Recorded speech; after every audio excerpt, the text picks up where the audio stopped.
Hey guys, this is Chrissy with Everyday Tidbits. Welcome back to my channel. If you're new here, welcome. If not, welcome back. Please hit that subscribe button down below and hit the bell notification so that you're notified every time I post. Today I have 3 delicious recipes for you, and in the beginning of each recipe I did write out the ingredients so you can take a screenshot. Thanks for joining me, and let's get started.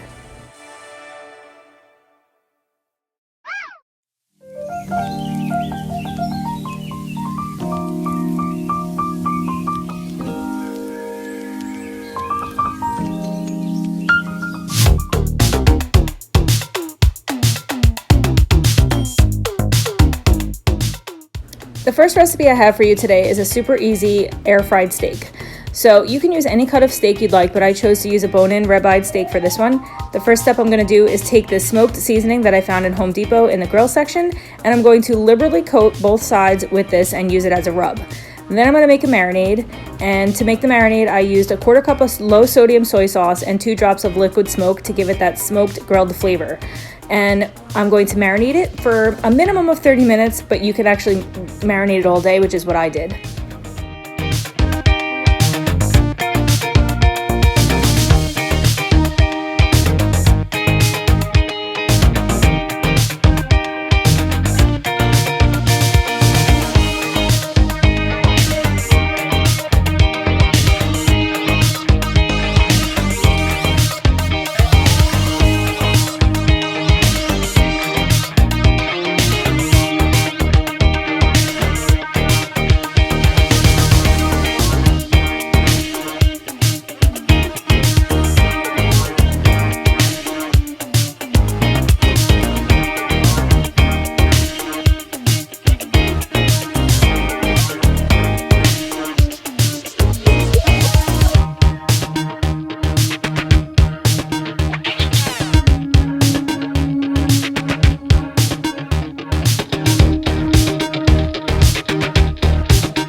Preheat your air fryer and then coat it with non-stick spray.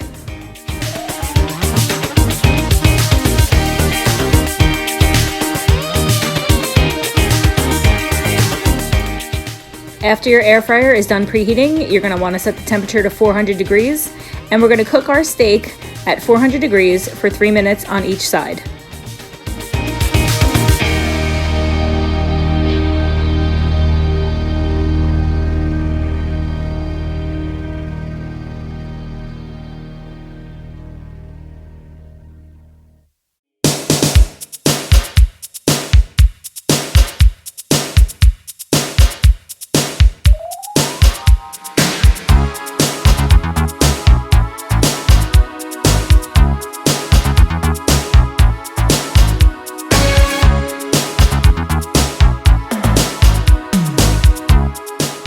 When your steak is done cooking, put it on a plate and cover it with tin foil and let it rest for 5 minutes before you cut it.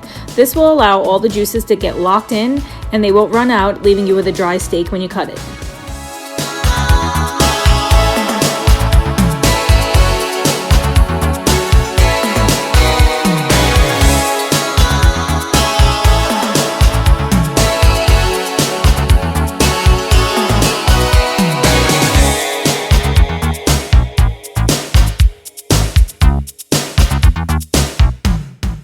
I like to serve my grilled steak with some caramelized onions over it.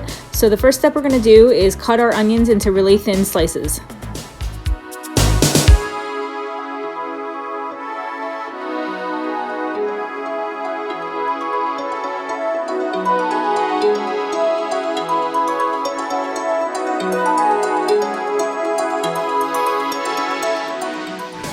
Preheat your pan over medium heat and add your olive oil and butter to the pan.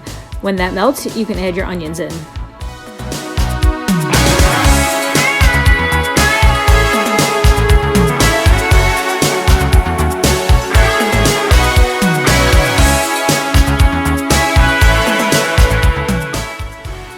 You're going to want to cook your onions until you get a nice brown color to them. This takes a while, probably about 10 minutes or so. but it's worth it, and it takes some patience, but the flavor that you will get from caramelizing your onions is just out of this world. So be patient, guys, and let those onions brown. This step is optional. If you like balsamic vinegar and want a little bit of kick to your onions, you can add a little bit of balsamic vinegar to the pot. I am using this black truffle balsamic vinegar that I found in a little shop that we have locally in my town. So that's what I'm going to use, but you could totally just not use it, and the onions will be perfectly fine on their own.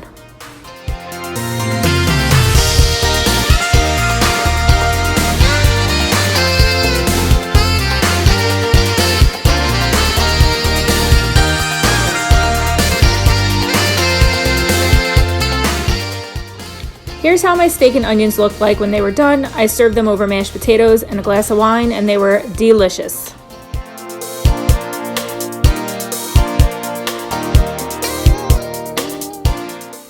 On this day, I made a turkey meatloaf in my crock pot, and it came out so moist and delicious. I have to tell you, I don't think I'll ever make meatloaf any other way again than in my crock pot.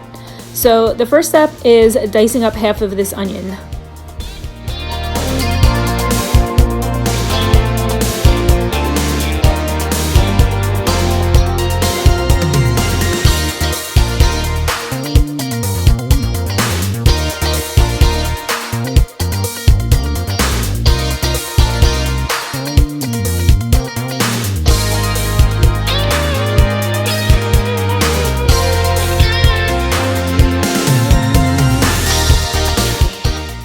And the next thing we're going to do is just add the rest of the ingredients into our bowl and mix it up good with our hands.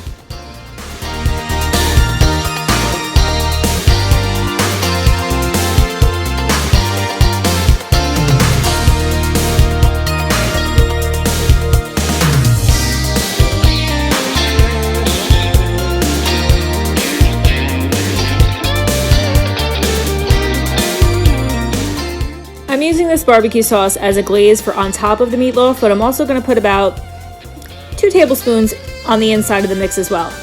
And I like to get in there with my hands just to make sure everything's good and well mixed.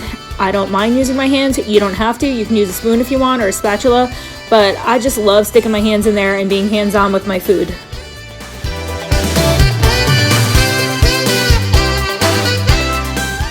On the inside of my crock pot, I made a sling using tin foil so that I can easily remove the meatloaf after it's cooked. And you can see I made a crisscross pattern with my tin foil, and then I'm spraying it with non-cook spray. I'm going in with my hands again, guys. I'm going to grab my meatloaf mixture, take it out of the bowl, and form it into whatever shape you'd like on top of your crisscross in your crock pot.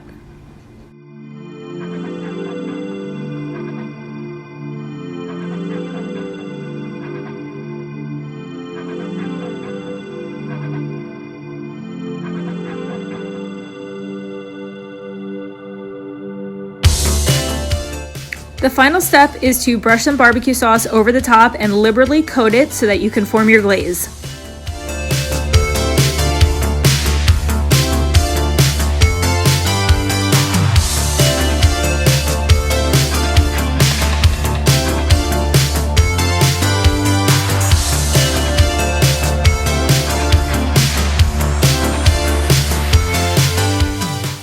Cover your crock pot and cook on low for 5 hours. When your 5 hours is up, carefully remove your meatloaf using the slings that you created with tinfoil and put it on a plate so that you can slice it.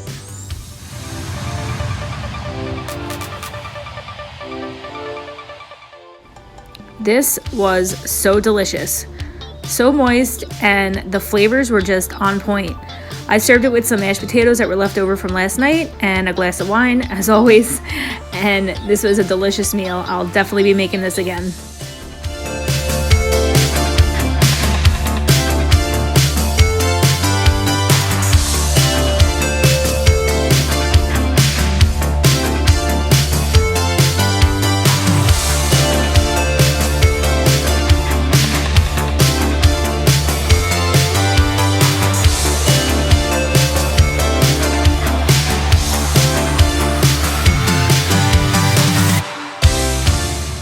Tonight's meal is an easy rice and beans made from ingredients that I had in my pantry. I am using a smoked sausage that I got from Costco, but you can easily use any type of sausage that you have on hand. Kielbasa would also work.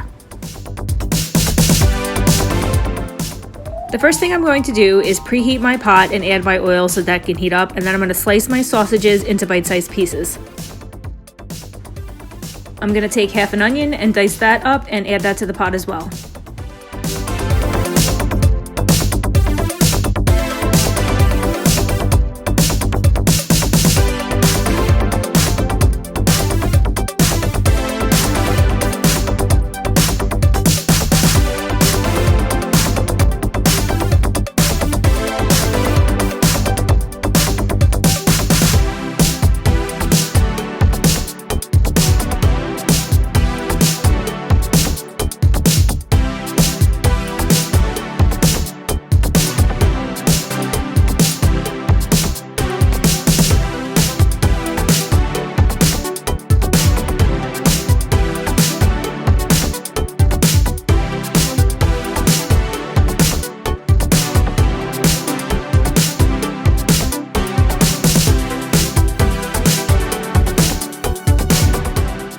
Once I get a good color on my sausage and my onions, I'm going to add a cup and a half of rice to the pot, and then I'm going to mix it up and toast the rice.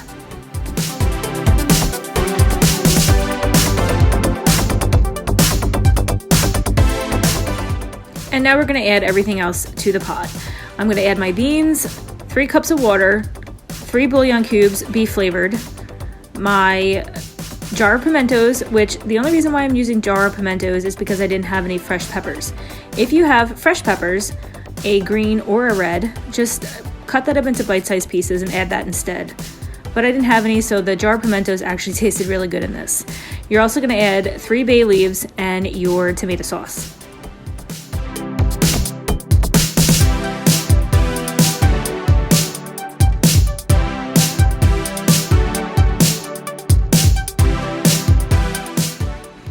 I added a little bit of Italian seasoning because I'm Italian. I like to put that in everything. Chili powder and smoked paprika.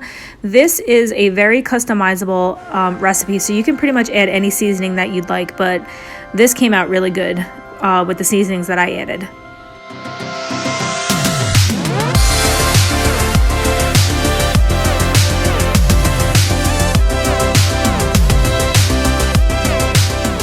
So you're going to cover your Instant Pot, make sure that your steam valve is lined up properly. Cook it on high for 12 minutes and allow for a natural pressure release. I'm turning back time just to see it all again. Wanna know if I'm alright. Ooh. Once your pin has dropped, it is now safe to open your pot. And let me just tell you how good this smelled. Give it a good mix and then serve it up in bowls, and oh my goodness, this was a winner. For the easy stuff that I had in my pantry and throwing this together last minute, it came out so delicious. So you'll see me pull out a bay leaf here. Just make sure you find your bay leaves and pull them out because they are only to flavor the dish. They are not edible. Thank you so much for joining me today. I hope you like what you saw. Leave in the comments if you've tried anything that I've made. Make sure you hit that subscribe button down below and hit the bell notification so that you're notified every time I post. Take care until next time. Bye.